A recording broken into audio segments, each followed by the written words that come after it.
मैं मुख्यमंत्री को खुला चैलेंज देता हूं इस बात के लिए। इस मुख्यमंत्री ने हमारी पार्टी के लिए कमजोर करने के लिए बहुत षड्यंत्र रचे। जिस दिन इंडियन नेशनल लोकदल पार्टी सत्ता में आएगी, मैं इस बात की इंक्वायरी कराऊंगा कि तैने किस किस तरह से हमारी पार्टी के विधायकों को लालच दे करके तोड़ने का काम किया, और अगर कहीं सबूत मिल गया तो फिर देखना किस तरह की कार्रवाई होगी।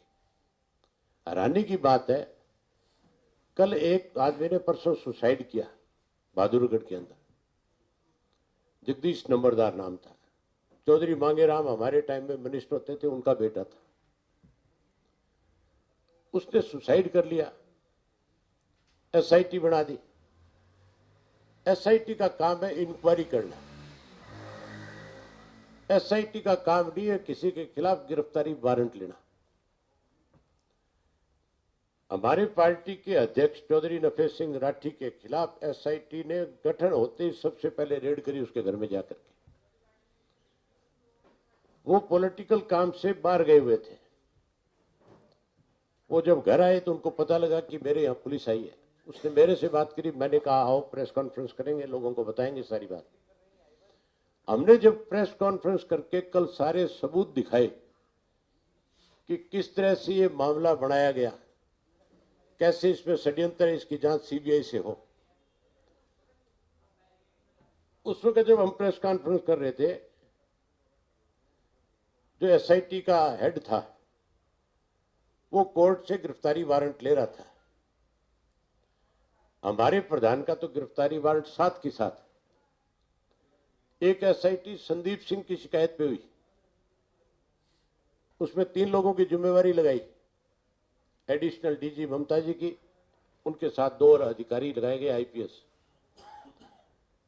आज तक 15 दिन की बात कही थी सरकार ने कि हम 15 दिन के अंदर इसकी रिपोर्ट मंगाएंगे और उस पर कार्रवाई करेंगे। एक भी मीटिंग नहीं हुई, एक भी किसी व्यक्ति को नोटिस नहीं हुआ, एक भी व्यक्ति को बुलाया नहीं गया, एक से पूछताछ नहीं की गई। इनकी बात के ऊपर आप कैसे विश्वास कर सकते हो? ये तो 100 झूठे मरे थे तब एक पैदा हुए थे। कितनी दफा विधानसभा में झूठ बोला है। विधानसभा में यहां तक भी कहा कि मैं इसकी जांच सीबीआई से कराऊंगा, और अगले दिन वो कर गया, विजिलेंस से कराने की बात करी। ऐसे मुख्यमंत्री पे कैसे भरोसा हो सकता है किसी को?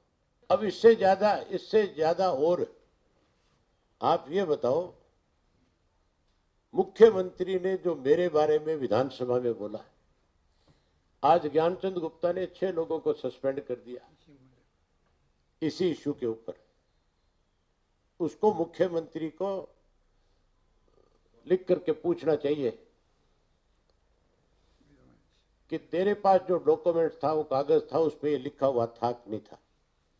मैंने मुख्यमंत्री से अगले दिन वो कागज मांगा, मैंने पूछा था विधानसभा में कि दिखाओ वो शब्द आपके पास कहां से लिख करके आए, और आपके पास जो कागज है उस पर लिखा हुआ है कि नहीं है।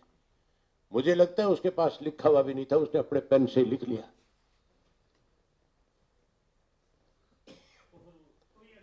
आप एक चीज बताओ मुझे, आपने इस शब्द के ऊपर तो इतने लोग सस्पेंड कर दिए, जो जानकारी आपने लोकसभा में दी उसके ऊपर क्या किया आप तक? जो शराब के मामले के अंदर मरने वालों की संख्या की बात मैंने विधानसभा में पूछी थी, उसके ऊपर गृह मंत्री ने कहा था कि मैं 15 दिन के अंदर इसकी जांच करा करके दोषी लोगों को सजा दूंगा। आज तक कोई कार्रवाई नहीं है। ये बात तो स्पीकर ने भी मानी है कि नहीं मानी है? तो फिर स्पीकर जो है अपने आप को ये कहता है कि मैं विधानसभा में किसी तरह का कोई भेदभाव नहीं करता। तो फिर गृह मंत्री को चिट्ठी लिख करके जवाब मांगना चाहिए कि नहीं मांगना चाहिए?